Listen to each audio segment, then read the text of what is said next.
It was hot again, and windows were open everywhere with ceiling fans on high speed. Seeing the Via Corsico sign, my pulse increases, knowing that I'm just a few steps away from 28 Posti, where I have reserved for dinner.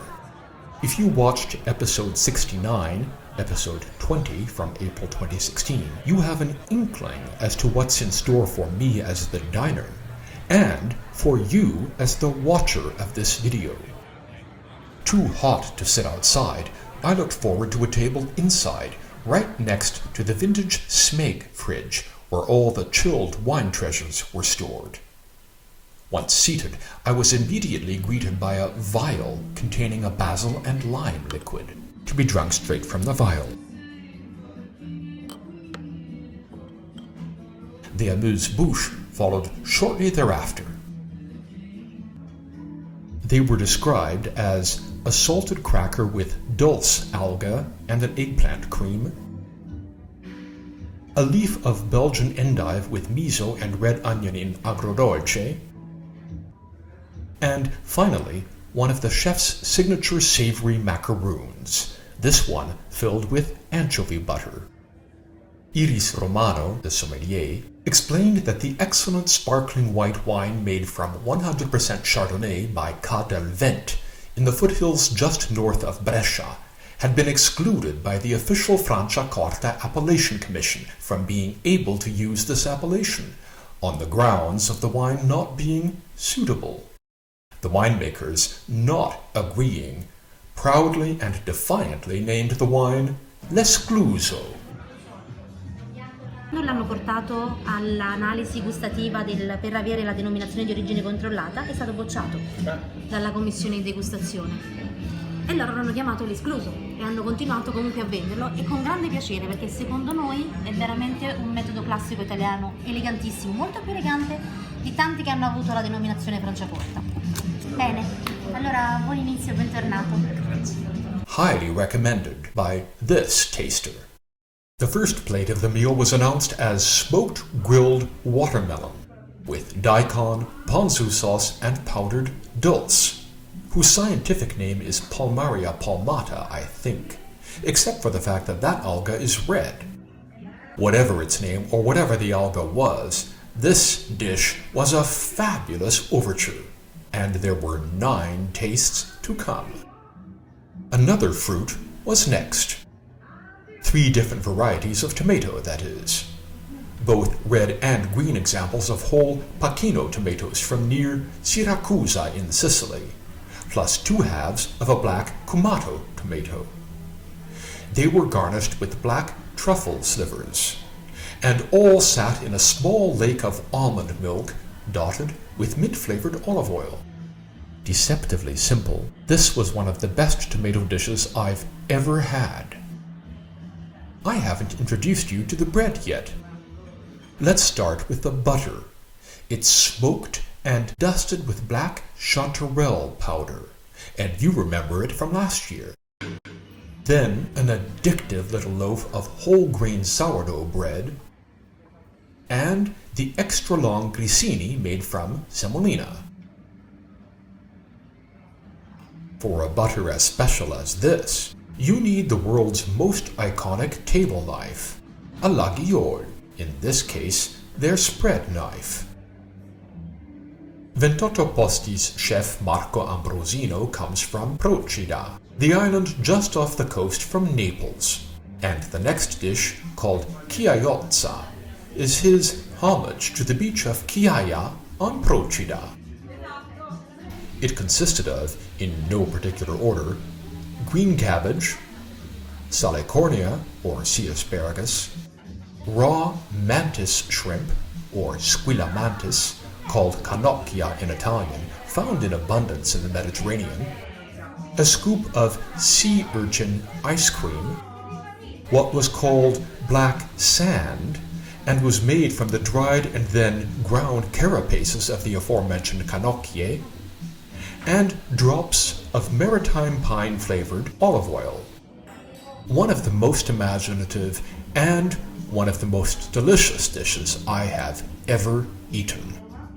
With it we moved on to the next wine, called Giada, made from 100% Vermentino by the Azienda La Cassetta in the Ligurian province of Imperia, due west of Albenga. The sommelier pointed out that the fermentation takes place involving 5 days of maceration on the skins. I was happy to stay with this for the next 2 tastes as well. The first of these came in a dramatic presentation with oyster shells sheltering a hollowed-out roast onion. In the onion half, we were instructed to dig out the treasures buried inside. These were grilled onion, grilled oyster, pickled cherries, and olive oil flavored with coffee.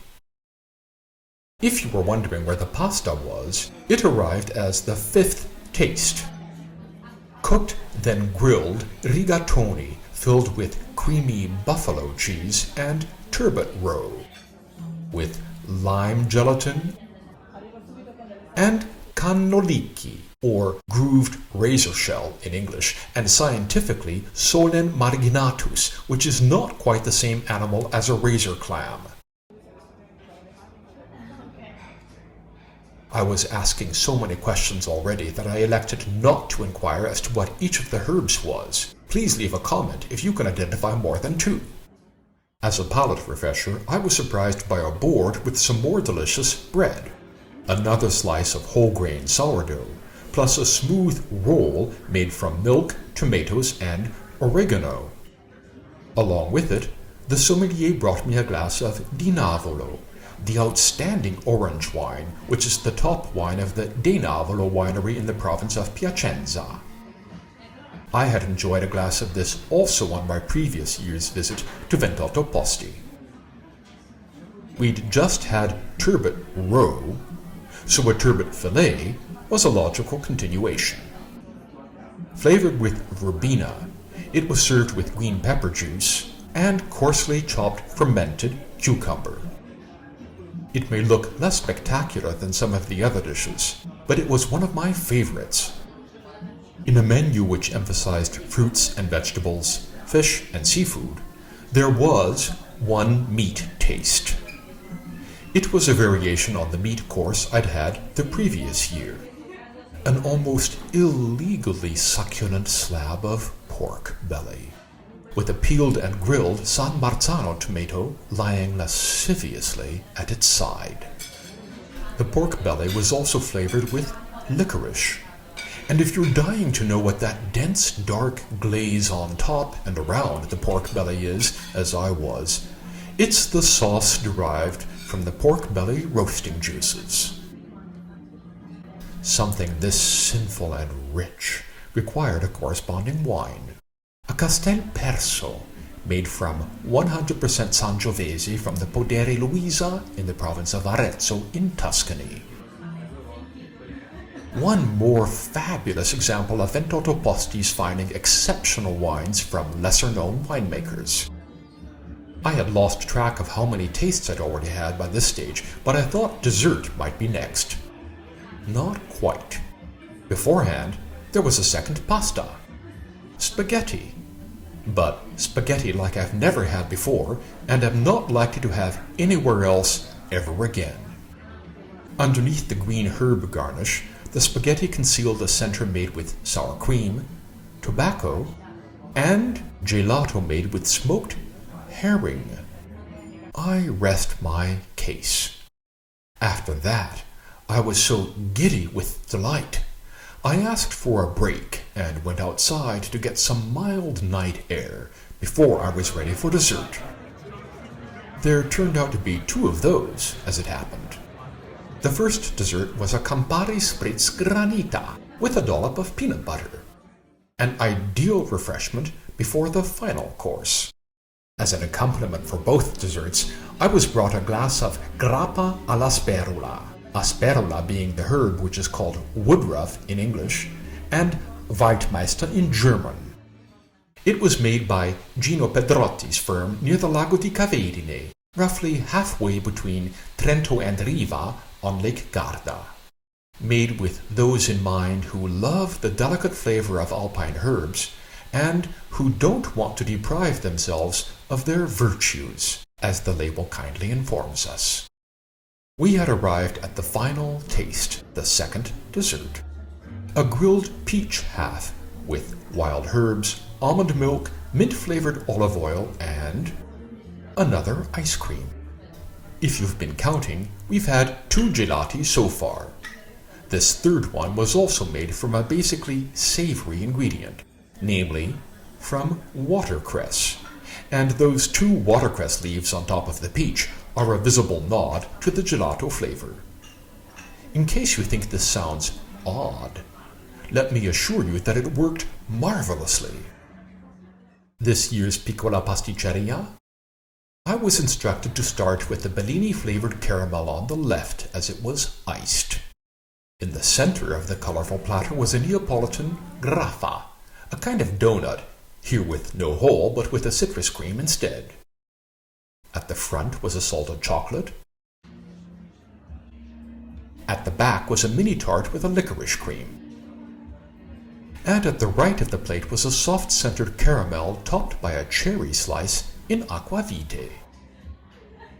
Before I paid the bill, sommelier Iris ushered me briefly into the kitchen to say hello to the cooks. Marco Ambrosino wasn't in the kitchen on this night, but I was more than happy to pay my obeisance to the 3 men on duty working their magic. Whenever I get to go back to 28 Posti, you will be able to share all the pleasures vicariously right here on my vlog.